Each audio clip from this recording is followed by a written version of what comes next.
Bonjour les Gaïa tubeurs et autres habitants de cette belle terre de Gaïa.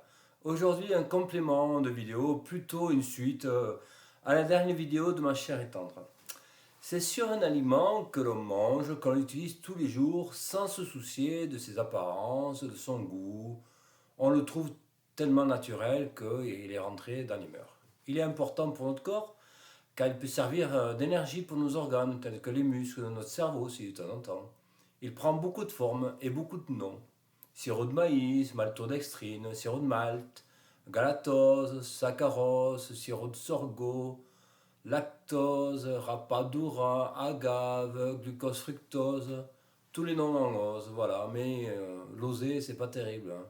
Voilà quelques noms pas très connus du sucre.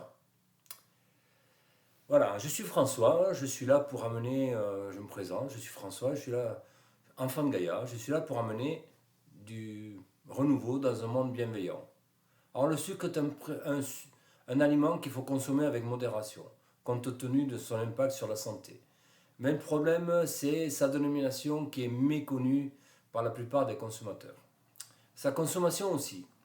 L'Agence de sécurité sanitaire, très organisée, préconise de limiter ses apports en sucre totaux par 100 grammes par jour pour un adulte. Aussi, il y a la recommandation de limiter la consommation de boissons sucrées, soda, type soda, jus de fruits, à un verre par jour. Alors, ce qui me fait en rôle, c'est voir des enfants consommer une bouteille, une canette de coca, enfin, de soda, je vais dire, ou de jus de fruits. Mais aussi, regardez une canette de soda, combien elles font? Elles font 33 centilitres, dont un tiers de litre. C'est être un peu inconscient de leur donner 2 canettes par jour.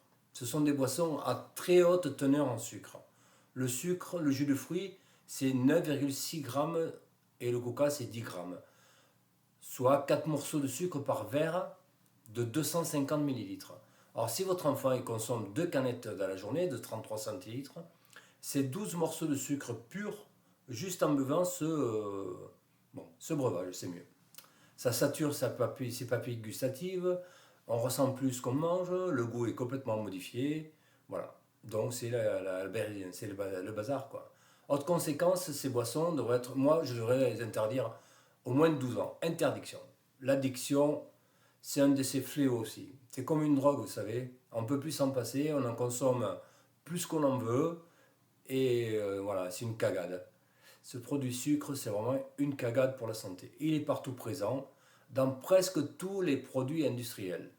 Les biscuits, les sodas, les conserves de légumes, les charcuteries, les plats cuisinés, les petits déjeuners, les céréales type flocons et autres, les bières, les chips, le jambon, toute la charcuterie, j'ai déjà dit, voilà. Donc c'est un véritable poison pour notre corps. Du moment que vous ne comprenez pas le ou les mots dans une composition de vos produits, mais il faut bien les regarder aussi, c'est que voilà, il y a anguille sur roche. Donc plus ou moins de caca et de sucre dans vos produits de tous les jours. Aujourd'hui, sa consommation est de 30 kg en moyenne par personne et par an de sucre, contre 1 kg en 1850. Il ne devrait pas dépasser les 5% des apports énergétiques, alors qu'il représente aujourd'hui 25% de cette qualité.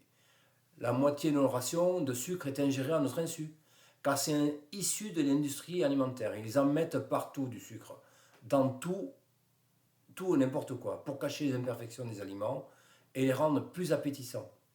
Le sucre est toxique pour le corps, comme l'alcool ou la graisse en grande quantité.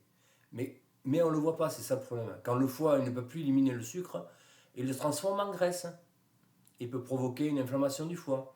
Il perturbe la digestion, fragilise les intestins, il perturbe le cerveau. Quand on devient irritable, quand on peut changer d'humeur, la fatigue. Et plus encore si affinité, parce qu'il y en a encore. J'ai pas tout dit. C'est pas terrible, mais pas du tout alors. Vraiment, ça me fourre de moi. Donc, quelques solutions. Alors, cuisinez le plus souvent possible. Utilisez du miel, du sucre non raffiné. Donnez du sirop à vos enfants plutôt que du soda. Un pain au chocolat du boulanger, par exemple, c'est meilleur que les chips. C'est plus goûteux, hein. Moins de gras, moins de sucre, même si le sucre, on ne le sent pas. Partagez des moments de bonheur avec vos enfants. Faites un goûter ensemble. Pain chocolat ou pain beurre et miel. C'est moins cher et puis c'est plus pratique. Faites des cookies ensemble. C'est rapide, environ 30-35 minutes. C'est peu cher et vous partagez des moments ensemble. Si vous ne savez pas cuisiner ou faire des cookies, regardez quelques vidéos. Regardez notre chaîne. Sur Enfants de Gaïa, on a des vidéos pour faire des cookies. Prenez du temps pour vos enfants, pour votre santé. C'est aujourd'hui qu'il faut y penser parce que demain, ce sera un peu tard. Et si vous y pensez maintenant, vos enfants vous diront merci plus tard. Donc, réfléchissez. Pensez à cette maxime. Pensez à vos enfants. Merci. Et à très bientôt sur Enfants de Gaïa. Mettez vos likes, mettez vos réflexions, vos suggestions et passez une belle fin d'année. À très bientôt sur Enfants de Gaïa. Merci.